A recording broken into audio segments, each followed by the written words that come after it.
बड़े साहब ये कहाँ से लेके आए हो? साईं जी शुदातपुर से लेके आए। शहजादपुर से लेके आए? जी जी हाँ। अच्छा, ये कितने दांत का है? ये 2 दांत का है। ये 2 दांत का है।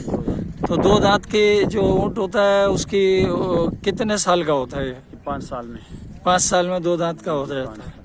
अच्छा, इसकी क्या कीमत आपने क्या रखी है? कीमत 10 लाख रुपए। 10 लाख रुपए रखी है। आपको इसका वजन का आइडिया होगा ये कितना होगा? वजन 27 मन है। 27 मन का है। जी जी। तो ये आप कितने जानवर लाए इस तरह के?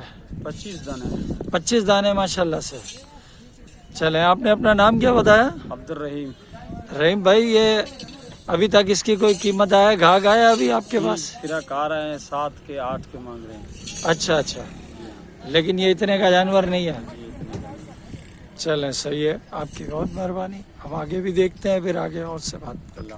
चलाते हम नहीं है। ये जो जमीनों पे जो चलाते हैं या गाड़ियों में चलाते हैं, ये वो इस तरह तो नहीं था जानवर? नहीं, इस तरह ये पाल पोस के जो बड़ा हाथ करते? के जी पला हुआ है। ये हाथ के पला हुआ है जी, इसको चलाते नहीं है गाड़ी। अच्छा, गाड़ी में नहीं चलाते? गाड़ी पे नहीं चलाते। ये नर है मादा है? नर है नर। नर है।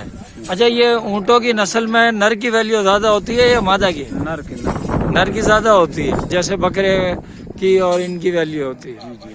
ठीक है। और गाय के अंदर तो गाय की वैल्यू होती है बैल के मुकाबले में, तो इसमें नर की वैल्यू होती है ऊँट में। चलें, सही है, बढ़िया।